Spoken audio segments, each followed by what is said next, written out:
Hey guys, I just want to go over a couple pointers that will help you with your Chatturunga. If you've never done Chatturunga, I'll show you right now. There are a few things that need to happen to make sure that you do it properly and get the most out of it. So think about when you're at the gym and when you do a pullover.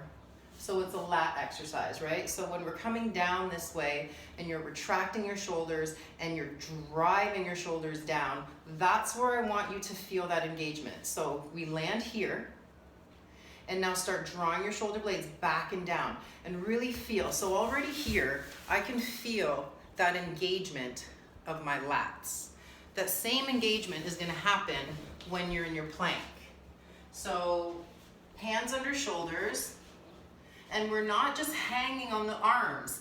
Start pulling your shoulder blades back and down. Now think about where your tailbone is. Get that in alignment with the crown. So your gaze is about 2 feet in front of your fingertips. Now find your low back and lengthen it by pointing your tailbone towards your knees.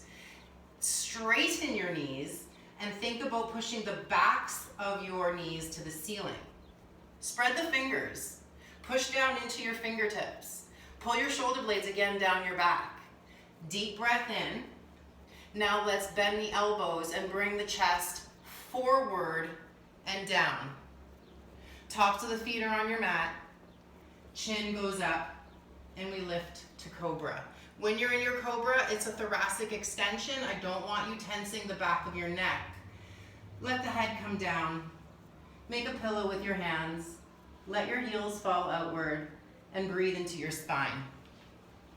Big smile, inhale, and exhale out of the mouth. Now let's come back up to seated. Let me know what you think of that. So even though it pretty much was just a push-up and lowering down, but there's a lot of engagement that needs to happen. So start by feeling that engagement. The back is strong. The shoulder blades are down and they're supported with the strength of your lats. They're pressing on your rib cage. Thighs are strong and the whole body is energized, equally strong from crown to heels. When you lower down, don't lose that strength of your back.